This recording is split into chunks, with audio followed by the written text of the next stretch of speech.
नमस्कार मेरे प्यारे दिल्ली पुलिस के सिपाहियों, कैसे हो आप सभी। आई विश आप लोगों की तैयारी अच्छी चल रही होगी, आप लोगों को बेनिफिट हो रहा होगा मेरी क्लासेस के थ्रू, आप लोगों को साइंस अच्छे से समझ में आ रही होगी और आप लोगों का मॉक टेस्ट में एनालाइज भी अच्छा हो रहा होगा। अब तक हम 7 क्लासेस को कवर कर चुके हैं। मैं रिक्वेस्ट कर रही हूँ आज की क्लास को अटेंड करने से पहले पहली क्लासेस आप अच्छे से कवर कर लीजिएगा, वरना कुछ समझ में नहीं आने का है क्योंकि आप बीच से ज्वाइन हुए हैं। तो एक बार प्यारे साथी मैं फिर से बता दूं, आप लोग इन ग्रुप्स में मेरे साथ ज्वाइन हो सकते हो। जल्दी से आप चाहें तो इनका स्क्रीनशॉट भी ले सकते हैं, आप लोग इनका स्क्रीनशॉट ले लीजिए या फिर आप लोग हैंड टू हैंड ज्वाइन हो जाइए।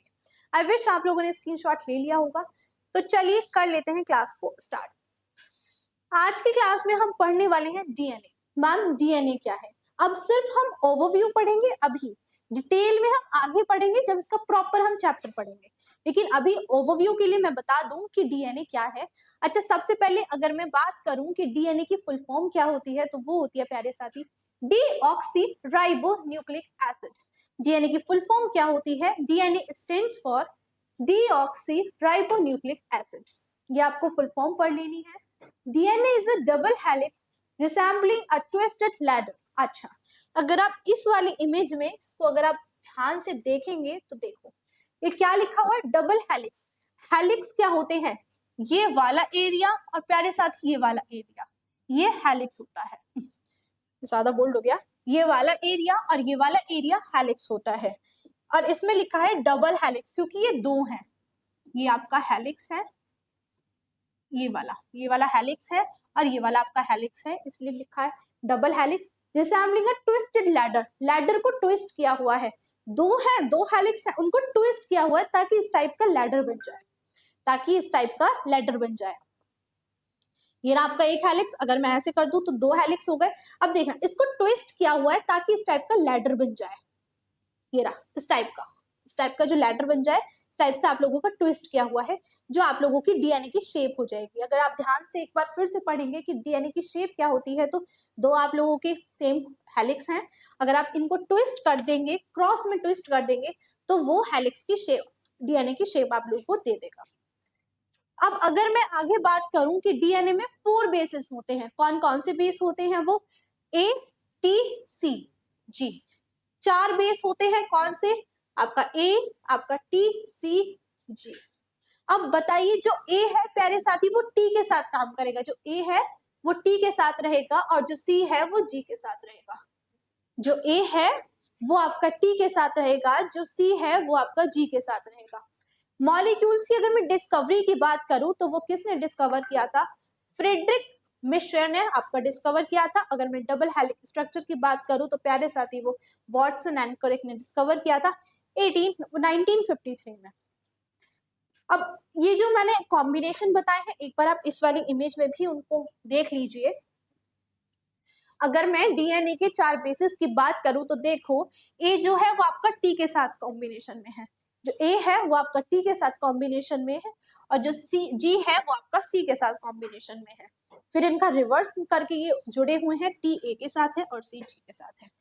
कॉमनली बस अगर मैं इस पूरी स्लाइड की ओवरव्यू की बात करूं, क्या लर्न करना है मैम? हमें तो 2 चीजें लर्न करनी है। पहला डीऑक्सीराइबोन्यूक्लिक एसिड, पहली चीज। दूसरा लर्न करना है आपको कि ए के साथ, ए को टी के साथ ही जोड़े, सी को जी के साथ ही जोड़े। ऐसा ना कर दें कि आप ए को आप लोग जोड़ रहे हैं सी के साथ और टी को जोड़ रहे हैं आप लोग जी के साथ, ऐसा बिल्कुल ना करें। बस क्या करना है, जस्ट इस चीज का ध्यान रखें कि कॉम्बिनेशन सही होना चाहिए। ए आपका टी के साथ जुड़ेगा, जी आपका सी के साथ जुड़ेगा। अब ये ए जी टी सी कहाँ है, ये सारी चीजें हम जब पढ़ेंगे जब हम प्रॉपर डीएनए का कॉन्सेप्ट को हम जानेंगे। जस्ट इतना लर्न करिए जितना मैंने अभी आपको ओवरव्यू दिया है। अब बात करूं मैं साइटोप्लाज्म क्या है, तो देखो साइटोप्लाज्म, अब ये जो येलोइश पार्ट है, ये जो आपका येलोइश पार्ट है, ये आपका साइटोप्लाज्म है। इस वाले एरिया, कौन से एरिया? ये जो येलो येलो पार्ट है, इस वाले एरिया को हम पढ़ने वाले हैं, ठीक है। अगर मैं सेल मेम्ब्रेन की बात करूं, जैसे मैंने पहले भी आपको बताया था पहली क्लासेस में भी, ये तो मैंने बात बताई थी आपको, सेल मेम्ब्रेन है आपकी ये वाली, ये जो बाउंड्री है ये आपकी सेल मेम्ब्रेन है। और मैम हमारी साइटोप्लाज्म, हम किसके बारे में आप पढ़ने वाले हैं? तो आप पढ़ने वाले हैं इस येलो वाले स्ट्रक्चर।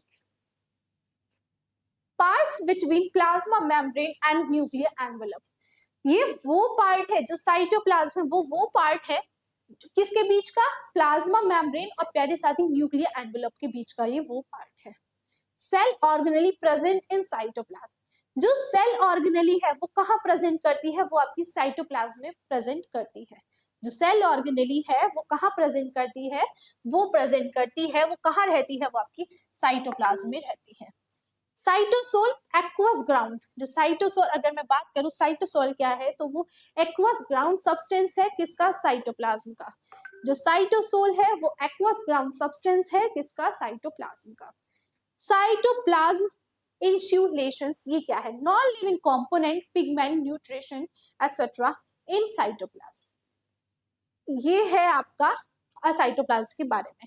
अगर मैं बात करूं कि मैम इनमें से इंपॉर्टेंट भी बता दो, जब आप सब कुछ बताते आ रहे हो मैम इनमें से भी बता दो, तो अगर मैं इनके इंपॉर्टेंट की बात करूं तो देखो, जो पार्ट है between plasma membrane and nuclear envelope, इनमें इंपॉर्टेंट में आप ये पढ़ लेना जस्ट कि सेल ऑर्गेनली कहाँ प्रेजेंट होती है, आपकी सेल साइटोप्लाज्म में प्रेजेंट होती है। बस आप इतना पढ़ लेना, चाहो तो साइटोसोल की डेफिनेशन पढ़ लेना, वरना मत पढ़ना, इट्स नॉट बिग डील। अगर मैं इस पूरे की बात करूं, एनिमल सेल क्या है, एनिमल सेल का अगर मैं एक छोटा सा आपको ओवरव्यू दूं, आप लोगों को ओवरव्यू दूं कि अभी तक हम कितना पढ़ चुके हैं एनिमल सेल के बारे में, तो देखो ये जितना भी आपको दिख रहा है, ये पूरी की पूरी जो पिक्चर है ये आपकी एनिमल सेल की है। तो एक बार हम इस वाली एनिमल सेल को भी अच्छे से पढ़ लें। अच्छा, सबसे पहले ना मुझे बताते चलिएगा कि हमने क्या क्या चीजें पढ़ ली है, मैं उन पर टिक करती चलूंगी। अगर मैं कोई चीज भूल जाऊं तो मुझे कमेंट में बता देना कि मैम हम ये भी पढ़ चुके हैं। सबसे पहले हमने क्रोमेटिन के बारे में पढ़ा, सबसे पहले हमने क्रोमेटिन के बारे में पढ़ लिया, ये रहा, हमने इसके बारे में पढ़ लिया। इसके बारे में हमने क्या पढ़ा है, हमने इसके बारे में पढ़ा है कहाँ है क्रोमेटिन। अगर मैं इस वाले में देखूं तो कहाँ है क्रोमेटिन, ये वाला जो एरिया है, ये वाले जो थ्रेड लाइक स्ट्रक्चर है ये आपके क्रोमेटिन है। ये जो आपके थ्रेड लाइक स्ट्रक्चर है ये आपके क्रोमेटिन है। ये जो आपके थ्रेड लाइक स्ट्रक्चर है ये आपके क्रोमेटिन है। अगर मैं न्यूक्लियस की बात करूं कि मैम न्यूक्लियस कहाँ है, तो देखो ठीक है, हम न्यूक्लियस भी मैम आपको बता देंगे बना के। कहाँ है आपका न्यूक्लियस, ये रहा आपका न्यूक्लियस, ये जो है ये आपका न्यूक्लियस हो जाएगा। ठीक है, दो चीज आपकी क्लियर हो गई, क्या क्या, एक आपका क्रोमेटिन क्लियर हो गया कि क्रोमेटिन क्या है, वो आपका थ्रेड लाइक स्ट्रक्चर है, और आपका न्यूक्लियस क्या है, ये जो एरिया है ये आपका न्यूक्लियस है। अब अगर मैं बात करूं मैम सेंट्रोसोम क्या है, तो देखो सेंट्रोसोम क्या है, ये जो सेंट्रोसोम है ये क्या है, ये वाला एरिया, ये वाली ये जो स्टिक सी है ये आपकी सेंट्रोसोम है। ये वाला एरिया क्या है आपका, ये आपका सेंट्रोसोम वाला एरिया है। ये जो ये है ये आपका सेंट्रोसोम हो गया। अभी तक हमने क्या क्या चीजें पढ़ी, क्रोमेटिन के बारे में भी हमने पढ़ा, अभी हमने न्यूक्लियस के बारे में पढ़ा, अभी हमने सेंट्रोसोम के बारे में पढ़ा। अगर मैं इधर आऊं तो मैम अभी इंटरमीडिएट फिलामेंट के बारे में हमने नहीं पढ़ा, हमने सेकेंडरी वेसिकल के बारे में हमने नहीं पढ़ा, हमने स्मूथ एंडोप्लाज्मिक रेटिकुलम के बारे में भी नहीं पढ़ा, और आपने लाइसोसोम वैक्यूल, हाँ आपने इसके बारे में आपने इसके बाद पढ़ा साइटोप्लाज्म के बारे में, देन आपने राइबोसोम्स के बारे में, आपने इन चीजों के बारे में अभी तक पढ़ा है, राइबोसोम्स के बारे में पढ़ा है, एक आपने न्यूक्लियस के बारे में पढ़ा है। ओहो, एक आपने न्यूक्लियस के बारे में पढ़ा है। 1 2 3 4 5 6 आपने सिर्फ अभी तक हमारी जितनी भी क्लासेस हुई हैं आपने अभी तक सिर्फ इन 6 चीजों के बारे में पढ़ा है। कौन कौन से, एक आपके क्रोमेटिन जो थ्रेड लाइक स्ट्रक्चर होते हैं, एक आपका न्यूक्लियस जो आपका बीच में पाया जाता है, बिल्कुल सेंटर में होता है, अगर आप इस पूरे को देखेंगे तो इसके सेंटर में आपको न्यूक्लियस दिख जाएगा। सेंट्रोसोम, ये वाली पिक्चर सेंट्रोसोम की हो गई। अगर मैं साइटोप्लाज्म की बात करूं तो ये वाला जो लिक्विड एरिया है ये आपका सारा का सारा सेंट्रोसोम का है। राइबोसोम की बात करूं तो ये जो आपका ब्लू एरिया है, ये वाला जो ब्लू एरिया है और ये वाले जो एरिया है ये आपका राइबोसोम हो जाएगा। न्यूक्लियोस की बात करूं तो प्यारे साथी ये वाला जो एरिया है ये आपका न्यूक्लियोस का हो जाएगा, ये वाला एरिया आपका न्यूक्लियोस का हो जाएगा। सिर्फ आपने अभी तक इतना पढ़ा है, अभी तक आपने इतना पढ़ा है। जब हम आगे पढ़ेंगे, जब हम आगे इनको डिस्कस करते रहेंगे, अभी सिर्फ आपने इतना पढ़ा है। तो जितना आपने पढ़ा है अभी तक ये 8 क्लासेस में जितना आप पढ़ चुके हैं अभी तक, उनको आप एक बार जल्दी से रिवाइज कर लीजिए।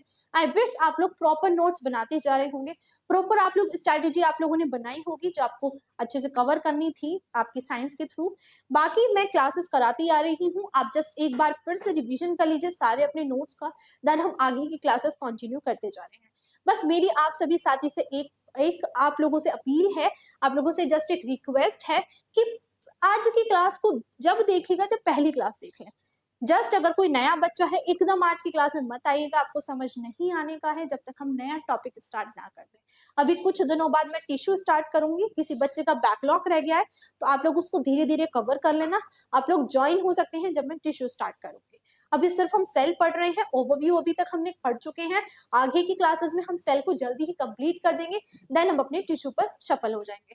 तो अगर आप लोगों में से किसी का बैकलॉग है या फिर कोई अभी न्यू ज्वाइन हुआ है बच्चा, तो धीरे धीरे पढ़ते जाइए पिछली क्लासेस, आगे की क्लासेस को रख लीजिए जब हम न्यू टॉपिक स्टार्ट करें, जब आप रिकॉर्डेड बिल्कुल एग्जैक्ट टाइम पे आप लोग देखिएगा।